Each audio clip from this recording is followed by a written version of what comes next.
and Chichen Itza.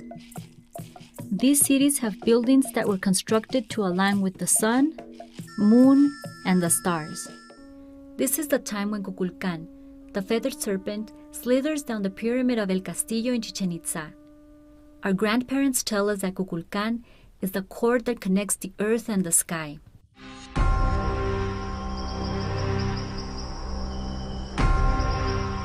"400 miles north of Tikal, in the ancient Maya city of Chichen Itza, stands a uniquely designed pyramid built by the Maya to honor Kukulkan. Kukulkan by the Maya is depicted in a number of ways. Sometimes he is human, sometimes he's a serpent. Sometimes we see him emanating from a serpent's head. Kukulkan was the creator of all life, who led the Maya into an age of scientific advancement, an advancement of art and architecture. According to ancient Maya mythology, Kukulkan left the people and said he would return one day. During the spring and fall equinox, a shadow play is cast upon the side of the pyramid, signifying the descent of Kukulkan. Why was it so important to the Maya to build such an elaborate temple to honor Kukulkan? Did they really expect this serpent god to ascend to the heavens and then descend to earth? Or could Kukulkan be something even more incredible? Something not of this world? And the message is clear. God Kukulkan descended to the humans. He was a certain time among the humans, he was the teacher of the humans, and then he disappeared again, but with the promise to return one day to the humans.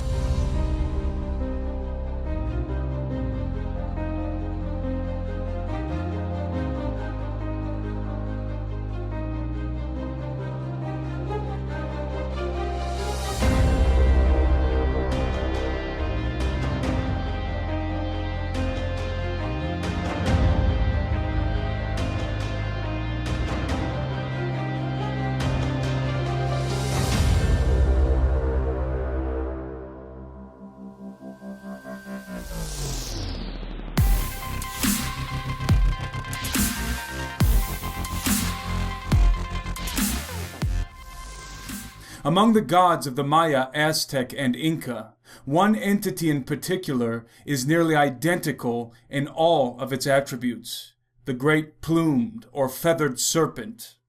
To the Maya, he was Kukulkan; to the Aztec, Quetzalcoatl; to the Inca, Viracocha and Amaru. The worship of the serpent or dragon was not exclusive to the Americas, but ubiquitous throughout the ancient world, and most often associated with heliolatry, the worship of the sun. In her enormously influential work, The Secret Doctrine, infamous occultist Madame Blavatsky elucidates.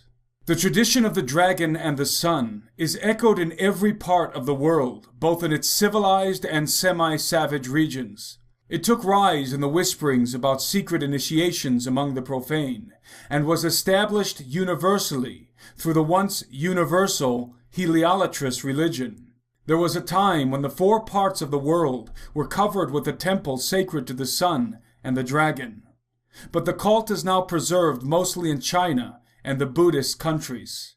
We find A, the priests assuming the name of the gods they served; B, the dragons held throughout all antiquity as the symbols of immortality and wisdom, of secret knowledge and of eternity; and C, the hierophants of Egypt, of Babylon and India, styling themselves generally the sons of the dragon and serpents.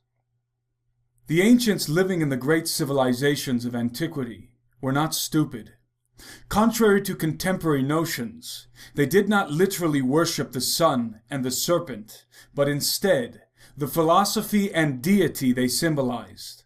The sun and the serpent are oftentimes depicted together in correlation with one another because they represent the same thing, one in a material sense and the other a metaphysical sense. Just as the physical sun enlightens the earth and makes telluric life possible, so the spiritual serpent enlightens mankind and guides him into eternal life. Just as the sun rises and sets anew, so the serpent sheds its skin anew, an allegory of resurrection.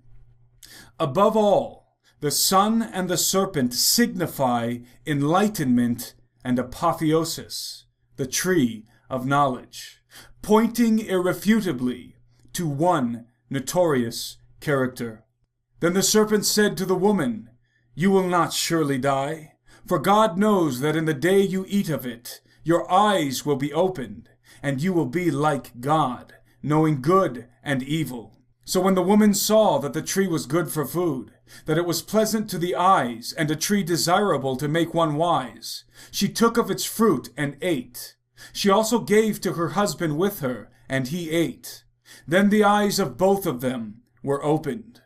In the occult, the sun and the serpent, or dragon, are direct references to Satan, that serpent of old, as the Bible calls him, and Lucifer. Originating in the Latin Vulgate translation of the Bible, the name Lucifer is a derivation of the Latin term for light-bearer, resulting from the words lux, meaning light, and ferre, to bear. Thus, the sun is an appropriate symbol for Lucifer, as affirmed by renowned Sovereign Grand Commander of the Scottish Rite of Freemasonry, Albert Pike. Lucifer, the light-bearer, strange and mysterious name to give to the spirit of darkness.